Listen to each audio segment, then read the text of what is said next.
Welcome back, radio entrepreneurs, listeners, and fans. I'm producer Nathan Gobes, filling in for Jeffrey Davis this morning.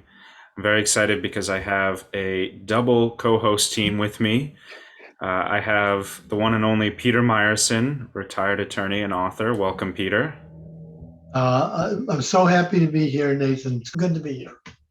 Thank you. And of course, we have Evan Macedo, Vice President of Finance and Operations at Sapers and Wallack. Welcome, Evan. Thank you, Nathan. It's a pleasure to be here as well, and I'm very excited for today's show. Yep. And since Evan is here, that means this is a FEI segment, Financial Executives International. Glad to have them as a partner of our show. And I want to introduce our next guest, Keziah Robinson of Cassia Partners. Welcome, Keziah. Thanks so much for having me. I feel so special having all you gentlemen at my disposal. Yep. As you can see by our triple duplicate backgrounds here, the mics are on, and happy to have you here. Why don't you start by telling our audience a little bit about Cassia Partners, what it is you do? So what I do at Cassia, I'm a kind of a business strategist as well as a leadership and business coach. And I work primarily with CEOs, founders, top of the stack business owners of small businesses, however, on navigating hypergrowth or sometimes hypergrowth that may have stalled out. So I really help them get their mojo back, both as a leader and as a business. Great. It sounds like it's some very important work that you do. Companies going through hypergrowth, I'm sure there's a lot of stress that they're going through, challenges. And speaking about challenges, what would you say are some of the top challenges that your clients are facing in today's economy? Well, the one thing that's great about small businesses is you are not the economy. That's a conversation I have with all of my clients. For the most part, their market share in anything is less than 5%, even in a regional concentration. So as always, I say, let somebody else have a bad year. This is your year to shine. So we don't focus too much on the economy other than knowing that it's an overall presence, right? What I think is the biggest challenge, and this is probably the biggest challenge anyone faces, is themselves. Most people are their own greatest enemy. We're also our own greatest asset. So a lot of the work that I do, especially in the back half of the programs I work with people on, is around getting out of your own way.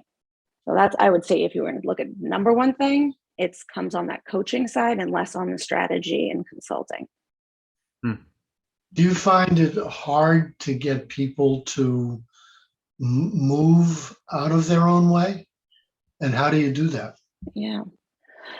Well, absolutely. And I would say the kind of person who signs up to work with me, to work with any kind of coach, already has a desire to be different. They want things to be different. That is the biggest thing. Often people say, well, what do you do if somebody doesn't want to be different? I'd say, do you want to be different or do you not want to be different? Because if you don't, I'm the wrong person for you. But assuming somebody actually has the intent to be different, the first thing we do is we do a lot of visioning and dreaming. You've got to have something to pull you forward in order for you to begin to let go. And especially delegation is a key thing. So if we work a lot on bringing the vision of what are you as a leader, in order for you to be able to understand why it's important to delegate.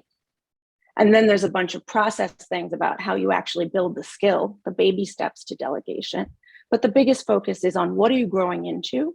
Even if you're selling your business, what is the next step? What's the vision for the other side? Because if you don't have that, you'll sabotage the process and you'll sabotage the growth as a leader.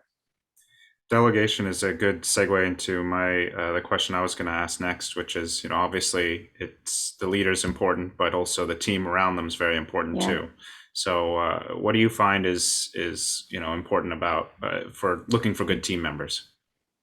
So I believe in helping people play to their strengths. So especially with smaller businesses, you're not, Goldman Sachs, right? You're not going out and just recruiting hordes and hordes and hordes of employees. You're also usually not, unless you're running a franchise, you're usually not McDonald's, recruiting a bunch of, robots, essentially, people who are going to perform the same function. So a lot of what I do with people is let's take a look at what you've got on hand. What are your assets in place? Who do you already have?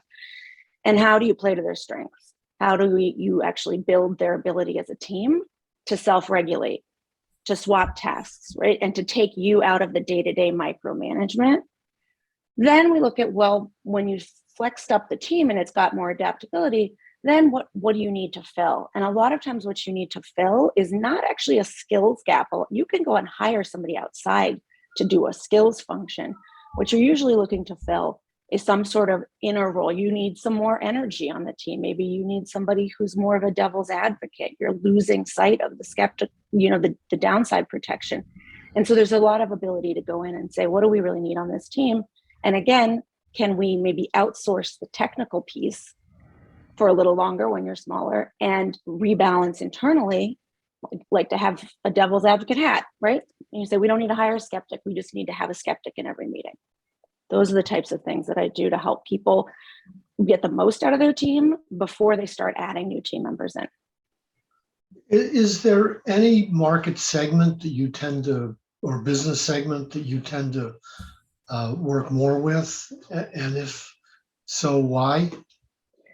Well, I used to say B2B services, and then I started getting like B2C consumer products. So I don't have a specific industry. What I would say is I do specialize in co-founders and partnerships. So partnerships will tend to lead you towards law firms and professional, anything that is set up in the structure where there's partners, professional services.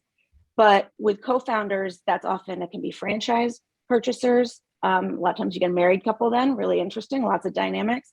Or startups. Most startups are now being asked, at least, if not required, to come in with a co-founder.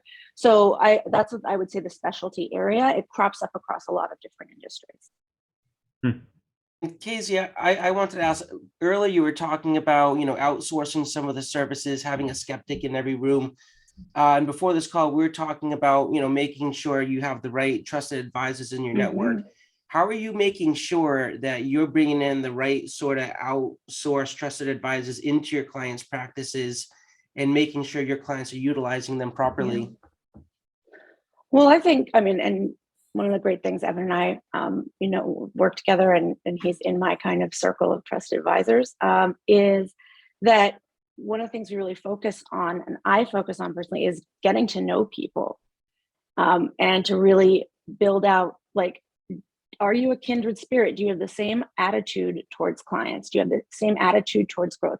Do you have the same attitude towards employees, right? And showing respect for the employees, even if they maybe are earlier in their career, don't have the same technical capacity. Do you have the same kind of attitude towards business and towards engaging with people in business that I do? Then we look at the technical skill. And sometimes, look, you need to know somebody who does tax law, and you may not necessarily find a kindred spirit right away. Then I'm really looking for just someone who based on referrals from other people, centers of influence, I know has great technical skills. But for the most part, I'm trying to get technical skills plus the kindred spirit element.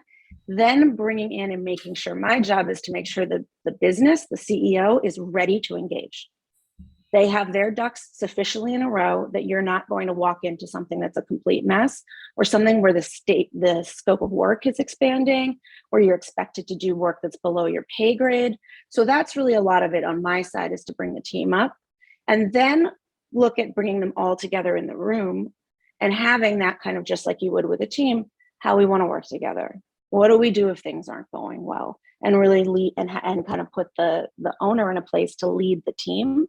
Not me. Interesting. We've touched on a bunch of different topics today, but I'm wondering, if there are business owners that feel like they're struggling to attain the growth that, they're looking for. Maybe do you have any top tips, either from, stuff that we've already mentioned or something we haven't hit on yet? Well, I think the sort of one thing I always tell people is, anytime you're stressed out, get a good night's sleep. It looks different in the morning. It really does. We've all had that experience. But when I work with people, the vision is important. Do you care more about your product or your market, right? Do you care more about your employees and the way you structure your business, or how big your company gets?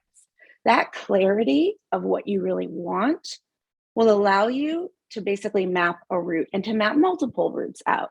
And I find that a lot of times when I get in with people, I'm like, well, what do you want? And they're like, a $5 million business. And I'm like, okay, what does that mean, right? $5 million revenue, profit. You want to make money at $5 million?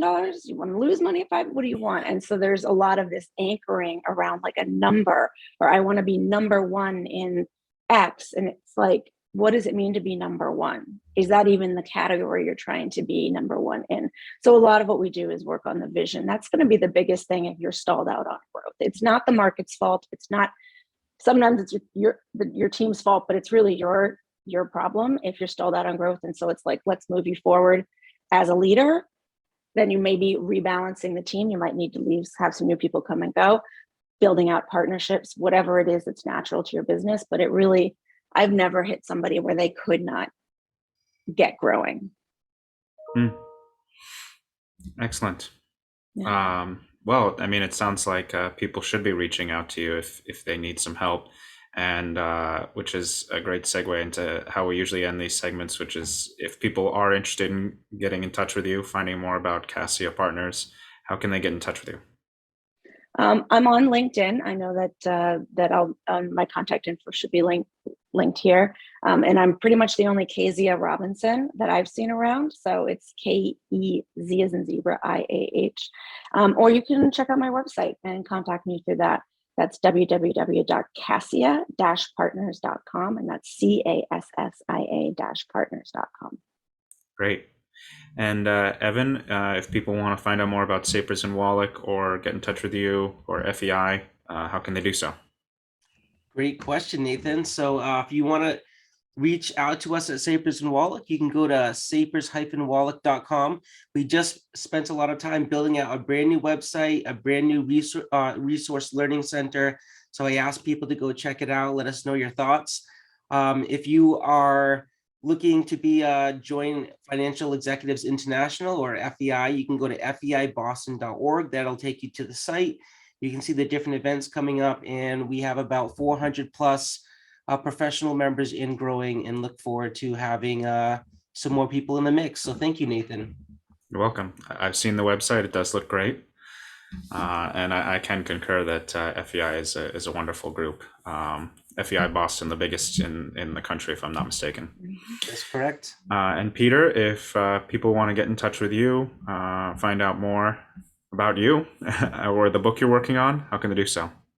Well, they can you can send me an email at ppmyerson@aol.com, or they can just go to Amazon and type in my name, and my book, the existing book will come up. The next book won't come up yet, but it will soon. But thank you. I wish I had a nice website like Evan's, but it's Well, great. I want to thank everyone for joining today. Keziah, you especially, but of course, Evan and Peter as well. I want to thank you all for joining us on Radio Entrepreneurs.